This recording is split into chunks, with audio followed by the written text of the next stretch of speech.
Guys, wala si Baba ngayon dahil umalis siya sa mismong araw ng Eid. Nakakalungkot. You're going? Of course. How you will You will eat. So, you will go. I will go. And just say goodbye.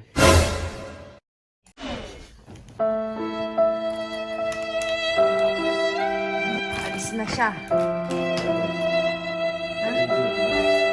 What?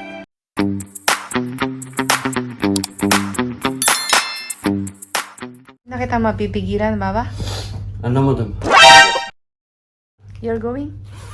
Of course. How you will hold me? I cannot stop you. No. You cannot. Why? How you will stop? Tomorrow Eid. Now Eid. We will eat.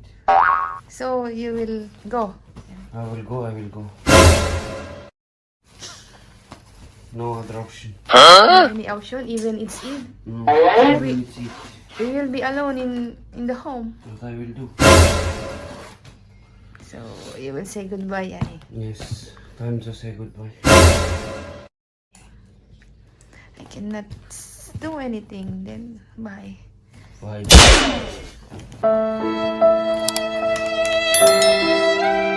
Alis na siya.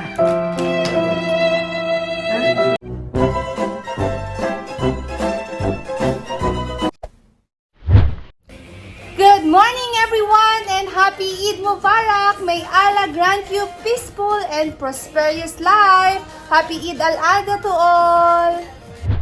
Grabe ang init dito sa bahay kasi nasira yung AC namin at guess what? Wala si Baba dito sa bahay ngayon kaya sobrang init.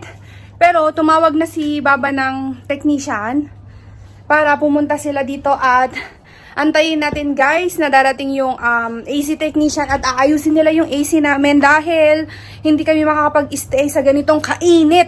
As in yung, tawag dito yung temperature ng bahay is already 28 degree at pinagpapawisan na sobra yung mga bata guys. So, kailangang ayusin ngayon. Eid pa naman. So, walang available na technician. Sabi nila kay Baba pero pinilit talaga ni Baba na kailangan maayos nila for today kasi nga kawawa yung mga bata guys. So, sobrang ang init dito sa loob ng bahay kasi tingnan nyo guys.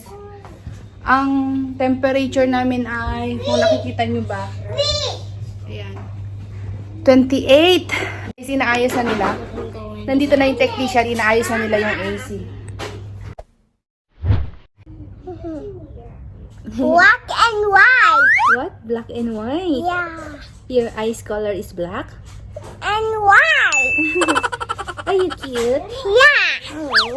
Boy. Yes, he's a good boy? Yeah. Oh, tingnan nyo si Yasi guys. Oh, What the nagpapawisan. Yassi?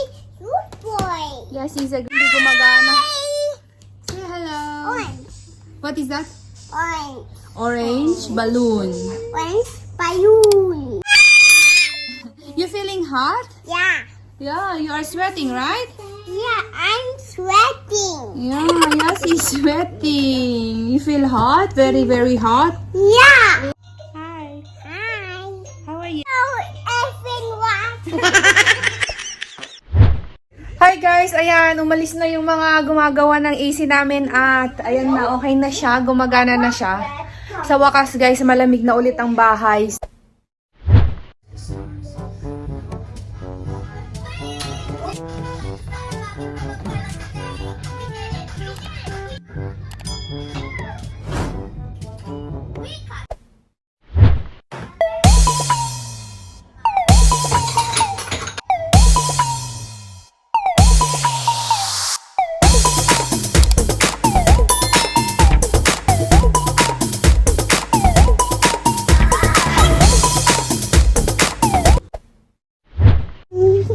Miss Bobo? No.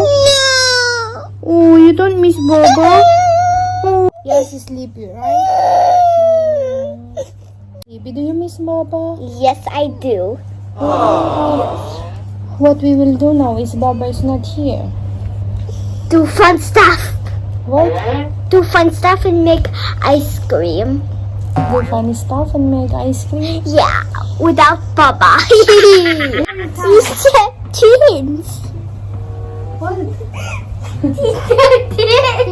Twin story from the Amazon River with the pink gravel, its surface, and creatures move beneath. The trickle. Tulog na guys ang baby natin. So ayan nga guys, wala si Baba ngayon dahil umalis siya sa mismong araw ng Eid. Nakakalungkot man dahil nga, alam niyo yun guys, sa mga kapwa ko OFW o kapwa namin nagse-celebrate ng Eid dito sa foreign country, ay medyo malungkot ang Eid namin guys. May work ka talaga kahit holiday. So, si Baba, umalis siya kaninang umaga at hindi ko talaga mapigilan na mag-off. Good thing is kahit na nasa duty si Baba ay double pay naman yung double pay naman yung bayad nila pag Eid holiday. So yun yung kagandahan, yung benefits na nakukuha niya sa company niya. Ayun guys, sanay na kami actually na ganito mag-celebrate kasi ang buhay dito sa Middle East kapag hindi ka taga rito, hindi mo din ma-feel, hindi mo din ma-enjoy yung Eid holiday katulad ng mga ganitong special occasion gawa ng malayo naman tayo guys sa ating mga pamilya, malayo tayo sa ating mga relatives, hindi tayo makapag-celebrate ng normal, ganyan. So, ayun, sanay na kami. So, sa mga OFW nating kabayan dyan, ay salute you guys. Saludo ako sa inyong lahat dahil sa lahat ng special occasion na nami-miss nyo sa homeland natin sa Pilipinas, kinakaya nyo dahil kahit na mag-isa kayo, kinakaya nyo dahil nga para sa kanila, pinipili nyong malayo sa inyong pamilya para magtrabaho, ganyan. Basta proud ako sa inyo na nakakaya nyo lahat-lahat ng hirap, pagtitiis, pagtsatsaga dito sa ibang bansa para magtrabaho guys.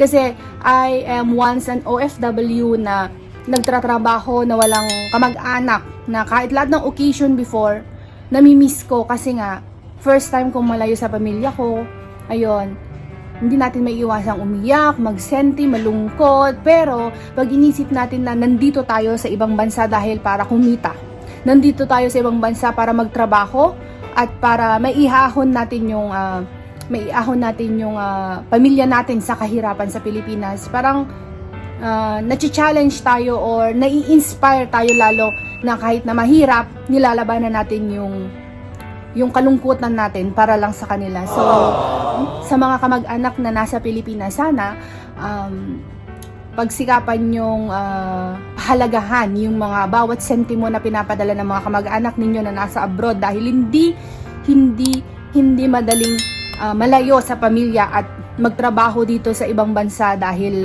malungkot. Yun, naramdaman ko yun guys nung una kong dating dito. Kaya alam ko yung pakiramdam at hirap at lungkot. Kaya I'm proud ako sa mga kababayan natin na nasa ibang bansa at nagtatrabaho kahit na malayo sa pamilya. Proud ako guys. So mag-ingat kayo palagi at alagaan nyo yung sarili nyo kasi walang tutulong sa atin kundi tayo lang kasi nga mag-isa lang tayo dito at hindi natin to bansa. So kailangan nyo maging matatag, kailangan nyo maging healthy always dahil mahirap magkasakit ng mag-isa. Guys, nais ko palang i-shout out ang ating kaibigan na si Love Asti. Isa rin siyang vlogger guys. Please don't forget to subscribe and follow her YouTube channel. She is also doing a family vlog. Kay ate nga pala na nag-send sa akin ng message sa aking Facebook page. Maraming thank you kasi nga nakakataba ng puso guys. Kasi naririnig niya akong nagsasalita ng Ilocano. So, ito yung message niya sa akin sa Facebook. So, I am very very thank you and from from Ilocos. Shout out sa lahat ng kaibigan natin na taga Ilocos at kapamilya nating taga Ilocos. Kumusta kayo? Gagayam, kakabsat, naimbag nga aldaw, naimbag nga bigat, malam, winurabi iyo dita amin. Ayan guys, so I am proud to be Ilocano and also sa ating mga kababayan, wag niyong ikahiya yung dialect ninyo kung kayo ay Ibanag, Ilocano, Bisaya, Tagalog, Waray or ano pa ba, Gaddang or anya dita. Don't be shy. You should be proud of where you came from. Sa ipagmalaki nyo kung ano yung dialect nyo, kung ano yung tawag dito, yung nakasanayan nyo. Wag nyong kakalimutan yon kasi doon kayo galing. So ako naman, proud na proud akong sabihin na isa akong Ilocana at shout out sa mga kababayan ko sa Isabela, taga Isabela Nakapo. At maraming salamat sa inyong pag-support sa aming YouTube. At maraming salamat and see you again to our next video. Bye-bye and Happy Eid Mubarak!